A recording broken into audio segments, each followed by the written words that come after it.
కొత్త సంవత్సర వేడుకలు స్విట్జర్లాండ్ లో పెను విషాదాన్ని నింపాయి. అంతా న్యూ ఇయర్ వేడుకల్లో మునిగి ఉన్న వేళ స్విట్జర్లాండ్ లోని ప్రముఖ స్కీ రిసార్ట్ నగరం ట్రాన్స్ మోంటాలోని ఓ బార్ లో భారీ పేలుడు జరిగింది. ఈ పేలుడులో 40 మంది మృత్యువాత పడ్డారు, 100 మందికి పైగా గాయపడ్డారు. ట్రాన్స్ మోంటానా నగరం స్విస్ ఆల్ప్స్ పర్వత శ్రేణుల మధ్య ఉంది. ఏటా డిసెంబర్ జనవరి మధ్య కాలంలో ఇక్కడ పర్యాటకుల తాకిడి విపరీతంగా ఉంటుంది. దీంతో అత్యధిక మంది న్యూ ఇయర్ సెలబ్రేషన్స్ లో పాల్గొంటుండగా ఈ పేలుడు సంభవించింది. బార్ లో న్యూ ఇయర్ సెలబ్రేషన్స్ జరుపుకుంటుండగా అర్ధరాత్రి దాటిన తర్వాత స్థానిక కాలమాన ప్రకారం 1:30 ఈ పేలుడు జరిగింది. పేలుడు దాటికి క్షణాల్లో భారీగా మంటలు చెలరేగడంతో బార్ లోని జనం చెల్లా చెదురుగా పరుగులు పెట్టారు.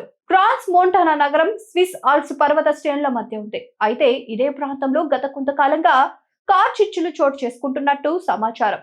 స్విట్జర్లాండ్ లోని మోంటానాలోని ఈ బార్ లో ప్రమాదం గురించి సమాచారం అందుకున్న పోలీసులు, రెస్క్యూ సిబ్బంది ఘటనా స్థలానికి చేరుకొని సహాయక చర్యలు చేపట్టారు. అయితే అప్పటికే చాలా మంది మృత్యువాత పడ్డారు.